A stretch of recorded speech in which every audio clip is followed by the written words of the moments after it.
ओम नमो भगवते वासुदेवाय। 20वां अध्याय पुरु के वंश, राजा दुष्यंत और भरत के चरित्र का वर्णन। श्री सुखदेव जी कहते हैं, परीक्षित, अब मैं राजा पुरु के वंश का वर्णन करूंगा। इसी वंश में तुम्हारा जन्म हुआ है। इसी वंश के वंशधर बहुत से राज ऋषि और ब्रह्म ऋषि भी हुए हैं। पुरु का पुत्र हुआ जन्मेजय, जन्मेजय का प्रचिनवान, प्रचिनवान का प्रवीर, प्रवीर का नमस्यु और नमस्यु का पुत्र हुआ चारुपद, चारुपद से सुद्यु, सुद्यु से बहुगव, बहुगव से संयाति, संयाति से अहयाति और अहयाति से रुद्राशव हुआ।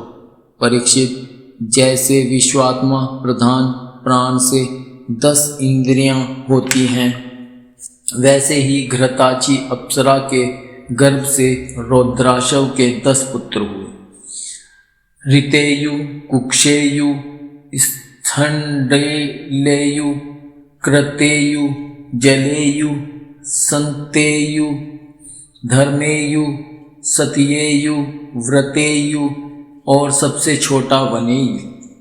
परीक्षित, उनमें से ऋतेयु का पुत्र रंतिभार हुआ और रंतिभार के 3 पुत्र हुए, सुमति, ध्रुव और अप्रतिरथ।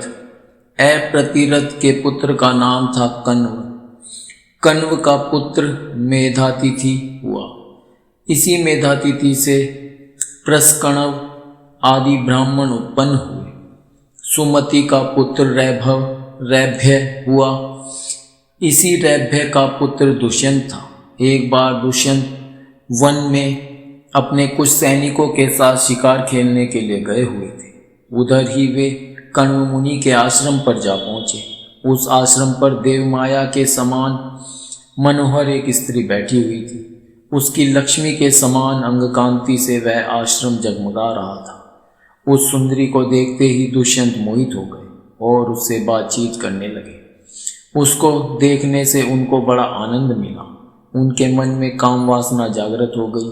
थकावट दूर करने के बाद उन्होंने बड़ी मधुर वाणी से मुस्कुराते हुए उससे कहा, कमल दल के समान सुंदर नेत्रों वाली देवी, तुम कौन हो और किसकी पुत्री हो? मेरे हृदय को अपनी ओर आकर्षित करने वाली सुंदरी, तुम इस निर्जन वन में रहकर क्या करना चाहती हो? सुंदरी, मैं स्पष्ट समझ रहा हूँ कि तुम किसी क्षत्रिय की कन्या हो, क्योंकि पूर्ववंशियों का चित्त कभी अधर्म की ओर नहीं झुकता। शकुंतला ने कहा, आपका कहना सत्य है। मैं विश्वामित्र जी की पुत्री हूँ। मेनका अप्सरा ने मुझे वन में छोड़ दिया था। इस बात के साक्षी हैं मेरा पालन पोषण करने वाले महर्षि कण्व। वीर शिरोमणे, मैं आपकी क्या सेवा करूं? कमल नयन, आप यहाँ बैठिए और हम जो कुछ आपका स्वागत सत्कार करें उसे स्वीकार कीजिए। आश्रम में कुछ निवार पिन्नी का भात है। आपकी इच्छा हो तो भोजन करिए और जचे तो यहीं ठहरिए। दुष्यंत ने कहा, सुंदरी, तुम कुशिक वंश में उत्पन्न हुई हो, इसलिए इस प्रकार का आतिथ्य सत्कार तुम्हारे योग्य ही है, क्योंकि राज्य कन्याएं स्वयं ही अपने योग्य पति को वरण कर लिया करती हैं। शकुंतला की स्वीकृति मिल जाने पर देश, काल और शास्त्र की आज्ञा को जानने वाले राजा दुष्यंत ने गांधर्व विधि से धर्मानुसार उसके साथ विवाह कर लिया। राज ऋषि दुष्यंत का वीर्य अमोघ था। रात्रि में वहां रहकर दुष्यंत ने शकुंतला का सहवास किया और दूसरे दिन सवेरे वे अपनी राजधानी में चले गए। समय आने पर शकुंतला को एक पुत्र उत्पन्न हुआ। महर्षि कण्व ने वन में ही राजकुमार के जातकर्म आदि संस्कार विधि पूर्वक संपन्न किए। वह बालक बचपन में ही इतना बलवान था कि बड़े बड़े सिंगों को बलपूर्वक बांध लेता और उनसे खेला करता। वह बालक भगवान का अंशावतार था। उसका बल विक्रम अपरिमित था। उसे अपने साथ लेकर रमणी रत्न शकुंतला अपने पति के पास गई। जब राजा दुष्यंत ने अपनी निर्दोष पत्नी और पुत्र को स्वीकार नहीं किया, तब जिसका वक्ता नहीं दिख रहा था और जिसे सब लोगों ने सुना, ऐसी आकाशवाणी हुई, पुत्र उत्पन्न करने में माता तो केवल धोखनी के समान है। वास्तव में पुत्र पिता का ही है, क्योंकि पिता ही पुत्र के रूप में उत्पन्न होता है। इसलिए दुष्यंत, तुम शकुंतला का तिरस्कार न करो, अपने पुत्र का भरण पोषण करो। राजन, वंश की वृद्धि करने वाला पुत्र अपने पिता को नरक से उबार लेता है। शकुंतला का कहना बिल्कुल सही है। इस गर्भ को धारण कराने वाले तुम ही हो। परीक्षित, पिता दुष्यंत की मृत्यु हो जाने के बाद वह परम यशस्वी बालक चक्रवर्ती सम्राट हुआ। उसका जन्म भगवान के अंश से हुआ था। आज भी पृथ्वी पर उसकी महिमा का गान किया जाता है। उसके दाहिने हाथ में चक्र का चिन्ह था और पैरों में कमल कोश का। महाभिषेक की विधि से राजाधिराज के पद पर उसका अभिषेक हुआ। भरत बड़ा शक्तिशाली राजा था। भरत ने ममता के पुत्र दीर्घतमा मुनि को पुरोहित बनाकर गंगा तट पर गंगा सागर से लेकर गंगोत्री पर्यंत 55 पवित्र अश्वमेध यज्ञ की और इसी प्रकार यमुना तट पर भी प्रयाग से लेकर यमुनोत्री तक उन्होंने 78 अश्वमेध यज्ञ किए। इन सभी यज्ञों में उन्होंने अपार धनराशि का दान किया था। दुष्यंत कुमार भरत का यज्ञीय अग्नि स्थापन बड़े ही उत्तम गुण वाले स्थान में किया गया था। उस स्थान में भरत ने इतनी गौएं दान की थी कि 1000 ब्राह्मणों में प्रत्येक ब्राह्मण को एक एक बद्ध गौएं मिली थी। इस प्रकार राजा भरत ने उन यज्ञों में 133 घोड़े बांधकर समस्त नरपतियों को असीम आश्चर्य में डाल दिया। इन यज्ञों के द्वारा इस लोक में तो राजा भरत को परम यश मिला ही, अंत में उन्होंने माया पर भी विजय प्राप्त की और देवताओं के परम गुरु भगवान श्री हरि को प्राप्त कर लिया। यज्ञ में एक कर्म होता है मशनार। उसमें भरत ने स्वर्ण से विभूषित श्वेत दांतों वाले तथा काले रंग के 14 लाख हाथी दान किए।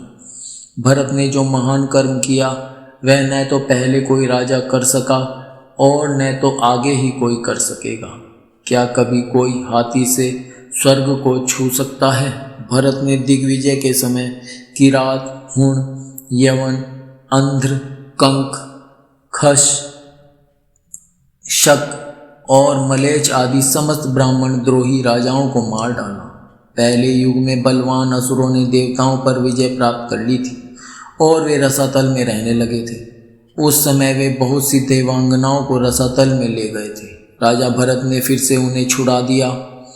उनके राज्य में पृथ्वी और आकाश प्रजा की सारी आवश्यकताएं पूर्ण कर देते थे। भरत ने 27,000 वर्ष तक समस्त दिशाओं का एक अक्षत्र शासन किया।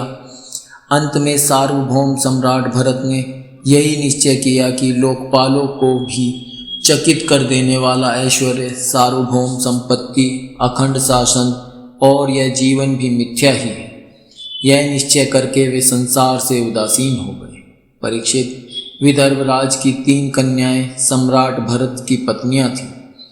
वे उनका बड़ा आदर भी करते थे, परंतु जब भरत ने उनसे कह दिया कि तुम्हारे पुत्र मेरे अनुरूप नहीं हैं, तब वे डर गई कि कहीं सम्राट हमें त्याग न दे, इसलिए उन्होंने अपने बच्चों को मार डाला। इस प्रकार सम्राट भरत का वंश वितत अर्थात विच्छिन्न होने लगा। तब उन्होंने संतान के लिए मरुत्स्तोम नाम का यज्ञ किया।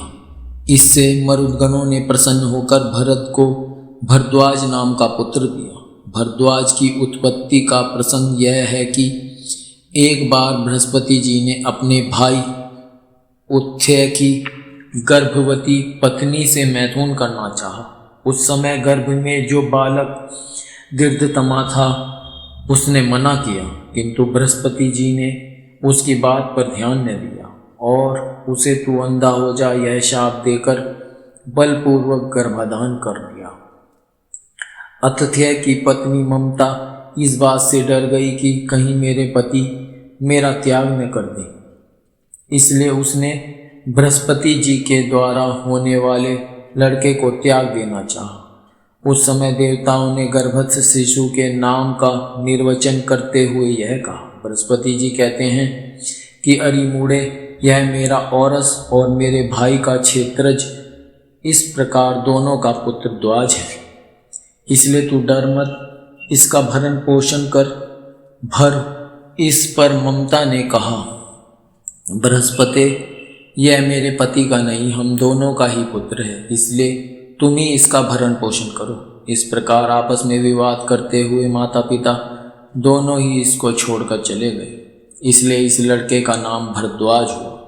देवताओं के द्वारा नाम का ऐसा निर्वचन होने पर भी ममता ने यही समझा कि मेरा यह पुत्र वितत अर्थात अन्याय से पैदा हुआ है, अतः उसने उस बच्चे को छोड़ दिया।